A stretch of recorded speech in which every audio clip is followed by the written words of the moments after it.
All right guys, we just imported another Toyota Camroad from Japan. Once you bring one of these over, you just can't stop because they're so cool. And in this video, we're gonna do a full review of this four-wheel drive camper with under 100,000 kilometers. Just look at it, they're so cool. All right, let's give you guys a little bit of a tour.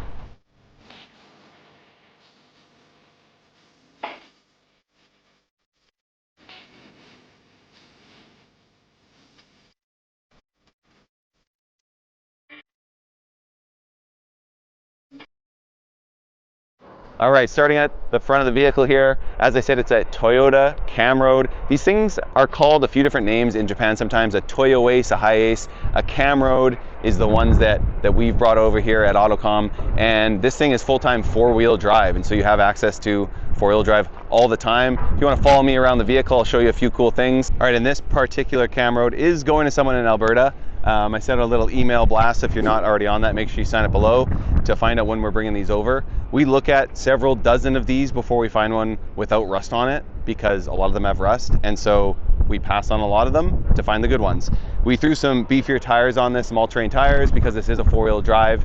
It's going to want to, you know, face those Alberta winters, and so we also got a grill guard on here for the buyer who's going to take it home. They're going to do some pretty cool stuff with it, so I'm excited to see where this goes. And when we walk around the vehicle, the really cool thing about Toyota Camroads is how short they actually are, and how much they fit into such a compact space. So my pickup truck's 18 feet long. This thing's about 16.5 feet long. And so you get so much functionality in such a small amount of space. You can park right into a normal parking spot, just like any other car, which is super cool. All right, and we've got lots of storage on this thing. It is a fiberglass shell, which really helps protect against leaks. And this one does not have any leaks, which is also a huge bonus when buying a 20-year-old camper.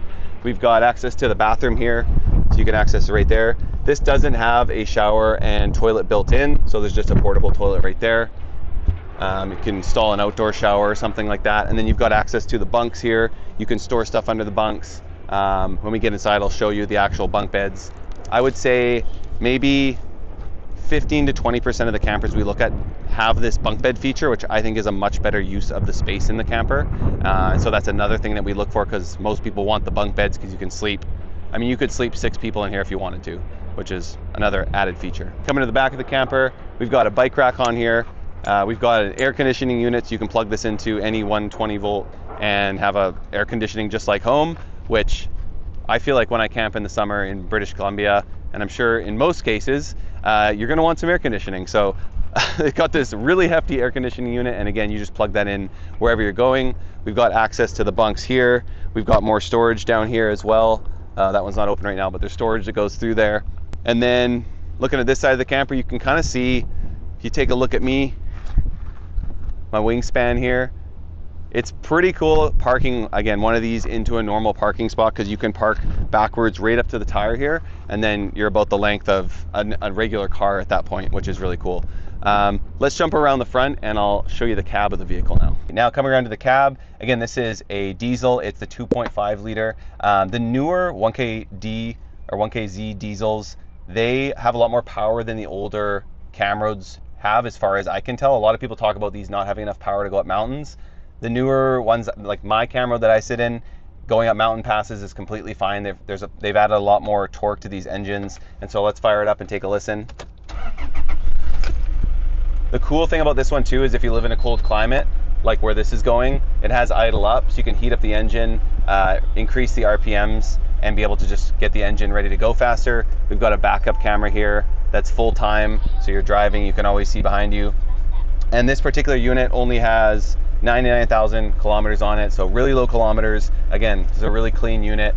We got to pass on a lot of units to find stuff like this. Another cool feature, pretty random, is you can pop this down and have a third person beside you here. So you can seat 3 people up here, and there's actually 4 seat belts for 4 more people in the back. So in theory, if you got a big family, you could seat 7 people in this thing, which is pretty crazy. I don't know why I love this lever so much that it does that. It's just cool. Just Japanese engineering and functionality. All right, let's jump into the camper itself and take a look. We've got this awning out here. We've got some exterior lighting. So if it's raining, you could still sit outside, which is pretty cool. Coming in here, I'll sneak into one of these spots. We've got seat belts for 4 here. you know, you could have somebody driving and then someone could hang out with the kids back here, which I thought was a really cool feature. If you've got little kids, they're going to need to be entertained instead of just sitting in a car. So this is really nice. Seatbelts for, again, for 4 back here. And we've got all the maintenance records back until 2006 with this thing, so you know it's taken care of. I find in general people in Japan tend to take better care of their vehicles than people here, so as long as you can find one that's rust-free, which again does take some time, look at the auctions, usually the campers are in pretty good shape, and we only buy campers that have really high scoring on the auction system. So again, looking here, this table can come up and this can become another bed. Going over the other side of the dinette here, I'm talking like this thing is a 4,000 square foot house, but we got so much space to work with, we got to talk about it all. I love these big windows on the Camroads. You can look out wherever you're camping. I'm on the Fraser River here in BC. We've got these nice cabinets. Again, these are just built so much nicer than Canadian and American vehicles. They're not built out of particle board, they're solid wood, and so they're in perfect condition for a 20-year-old vehicle.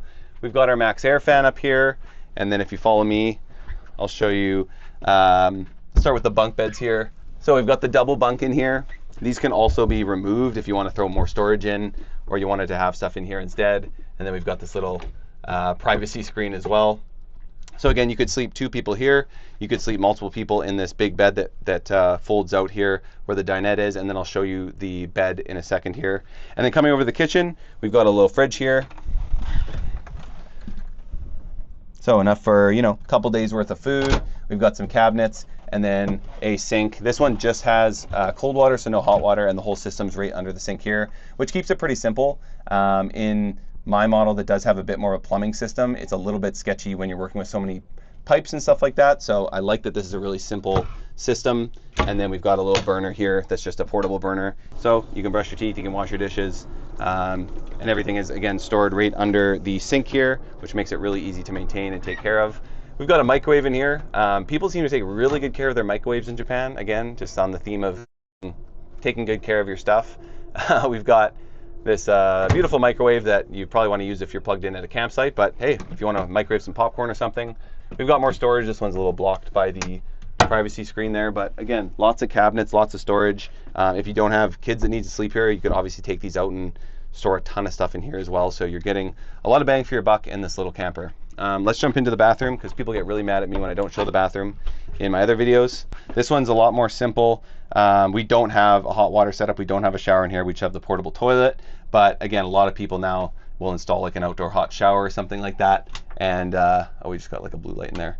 They'll just install an outdoor shower and just do things on the exterior and stuff like that. And again, then you're not working with a plumbing system, so I think there's actually some benefits to having a camper that's a little bit more of a simple setup like that. We got a Webasto diesel heater in here as well, so that's just leveraging the fuel tank, so you don't have a separate diesel source there. And then we've got a fan here as well to keep the family cool when they're sitting back here. And then in this unit, we've got 2 12-volt batteries. We put brand new batteries in this thing because it needed it, and you can run off either your 12-volt batteries or 120 volt. You could plug right into any campsite with this thing, just like any other RV. We've got the heating system here, and then we've also put in a converter charger to charge the batteries as well in this unit. So we've done a couple upgrades just to make sure that it's ready to go in Canada. All right, now coming over to the cab over bed here, we've got the ladder to get up. Even the ladder's nice, guys. It just looks like nice wood finish. I really like this kind of groovy pattern here that they've got in this camper. Gives it a little bit of character. And then we got the bed that pulls out here. So you've got, I believe this is a queen size bed. You've got the windows up here, some other lighting. So again, you've got tons of space. Across this camper, it's around 6'2" or 6'3". So again, if you're taller, you can lay flat in here and fit in here, which is nice. But really comfy bed. And then again, if the cameraman wants to back up there a little bit, you can actually turn all of this into a bed as well. So there's extra cushions. You can lay them down in here and have one big kind of mega bed on the floor as well to sleep more people. And now we've got the cab over bed. I believe this is it's a queen size bed, and it's again about 6'2" or 6'3" across here, so I'm 5'11", and I got lots of headroom here. This bed does pull out. You've got this ladder here, and then you can fit the cushions in. So pretty comfy.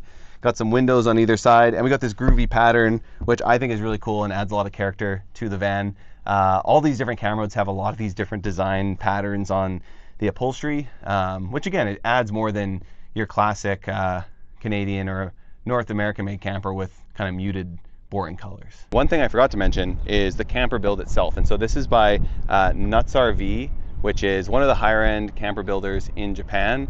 This is a Neo Crescent. So again, they've got lots of different names for different campers, but generally Nuts RV and Vantech, who builds the Zills, are considered the higher end camping builds. Again, a big piece of that is the fiberglass shell. So some of the campers that are built there aren't fiberglass, and they have the seams and edges, which a lot more leaks can get in. And so with anything like a Bigfoot or a Northern Light camper, or truck camper that you might see here, the fiberglass shells last way longer and you have a lot less potential leaks to deal with. But just like any camper, you're going to want to reseal this every year or two. But I really like this builder, the Nuts RV. We generally look for Nuts RV or Vantech when we're looking on the auctions.